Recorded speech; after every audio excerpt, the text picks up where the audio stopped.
Hey guys, what is going on, and welcome back to the Joe Martin stage race, stage 1, Mount Sequoia. This is the first big race we've got on the team calendar, as it's a UCI event, so it draws teams from pretty much all over North America, and so it's a big target for a lot of the teams here in the US to score some UCI points early on. The stage profile, it's a new stage this year, a lot of steep little pitches and climbs, but the real issue for the day was the crosswinds. It was really windy and hot, so we knew that was going to be a big factor. Plus, this finishing profile is killer. It was really steep, 20-some% for a couple blocks, and we knew it was going to decimate the field, or what would be left of the field, depending on what got there. But so our plan for the day was to put a guy in, one or two guys in a move and see if it would stick. Try to cover a lot of the breaks and always be represented and have numbers and put the odds in our favor up the road. Dennis actually made the break and it just kind of blew apart from the heat and the crosswinds.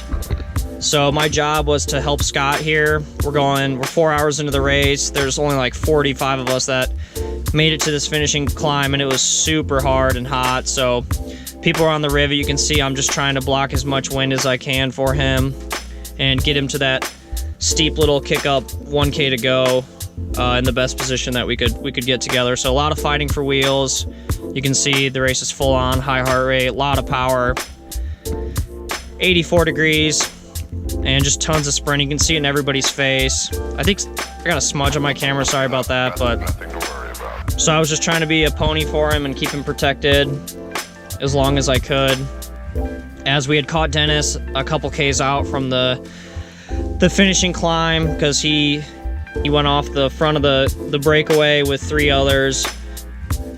The heat and the wind caught up to everybody, so there's only 5 or 6 people that actually made it from the break that made it to the finish line. So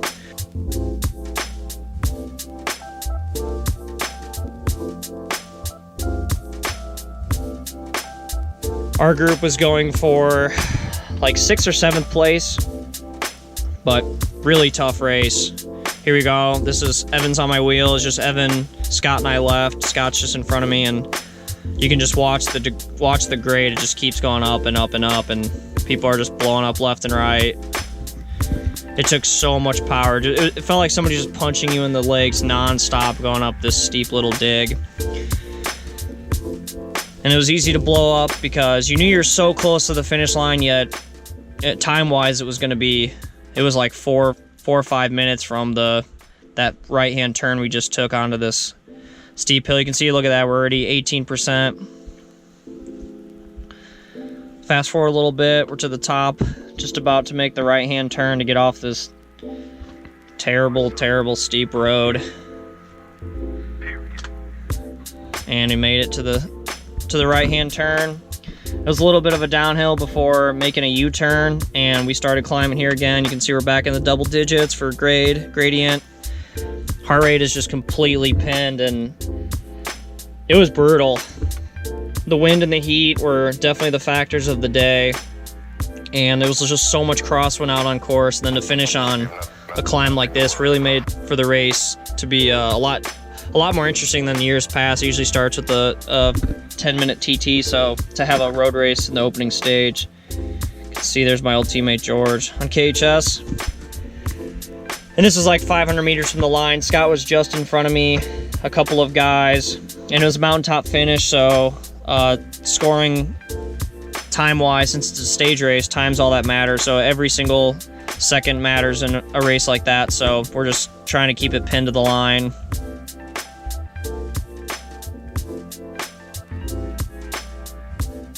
I think we're inside of 400 meters to go, going through the gates, finishing at the top of Mount Sequoia, which is I think it's a Bible camp or a summer church camp, but here we are making it to the line. This is like the highest my heart rate hits all year, 190, 191. So it was absolutely killer. So stage 1 in the books. Scott was, I think, 24th, and I was 26th on the day. There's our Snowy Mountain photographer Nate giving us a push at the line, as it was greatly needed. So On to stage 2. Stage 2, we were trying to defend Scott and keep him in contention for the best U23 rider, as I think he was sitting 5th or 6th at the start of the day. So in this stage, a lot more predictable, kind of the same goals as last year, or as yesterday. Mark some of the bigger teams, keep them in sight, make sure if a break goes up the road with them in it, we're also represented. So here's the profile. Mount Gayler's the big climb that's 83 miles in. It's not really a climb, it's very draftable, but it's a long stretch all the way back into town, as it's slightly downhill, so it's really hard for a break to stay away. They have to have like 5 minutes at the top of that to stay away. So you can see right off the bat, this is like 5K in that the flag drops and brakes are going, and Hincapie was at the front. They won the day before. They actually went 1-2, so they were the team that was kind of in charge. They wanted a break to go to make their job easier, so they didn't have to just chase down GC guys all day long. They wanted a break of less threatening riders to go up the road to make their job a lot easier, and they could just set a nice tempo at the front and keep the brake in check all day. Really aggressive start. Everybody wanted to be in the breakaway. I think with all the crosswinds the day before and how hard it was, I think a lot of people were nervous about the wind again and didn't want to get caught out. So it seemed like the peloton all day was kind of on pins and needles. Break went up the road. We actually had Evan in it. This guy tried to go across. I just hopped on. I wasn't willing to help him get across and drag the whole field. So we put Evan in a move of 7 or 8 riders. So, and here we are kind of just cruising along. The rest of the day was really chill till about 30K to go. Dennis is coming back to the team car, getting some bottles before heading back up to keep us hydrated. Snowy Mountain out on course once again, taking photos. You never know when you're going to spot them out on course, so they do a really good job. Nate's always up in a tree or something, getting an vantage point. Started raining halfway through the stage. Temperature was dropping.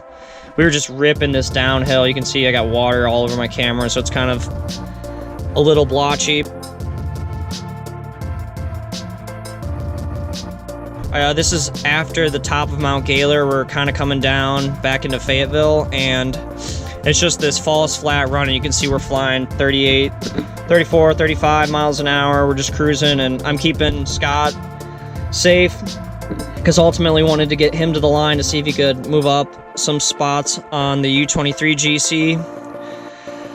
So all the teams are lining up. We're right on Hincapie, right on the yellow jersey, right where we want to be. You can see we got Silber coming up on our right, and it's always a hectic finish. It goes from, you can see it's about a 4-lane highway, and 2K out from the finish, we make a really sharp left-hand turn that goes down to 2 lanes. So it's just a complete mess going into that corner usually. So our goal, or our plan, was to set Reese up. Since he's a really good sprinter, we wanted him to lead Dennis and Scott through that corner and treat it like the finish line, like that was his finish line, and my goal was to push wind for those guys all up until then. And then after I was blown, I kind of hopped back here on Scott's wheel to protect him, keep people off of him. So it's just a really fast run. You can just look at the speeds, run 40 miles an hour and almost no power, so you know it's going to be a hectic sprint getting to that finish.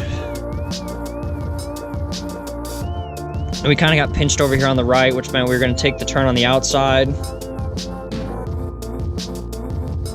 And it's the race where if you get to the front too early, you're going to blow up just because it takes so much power to be up there.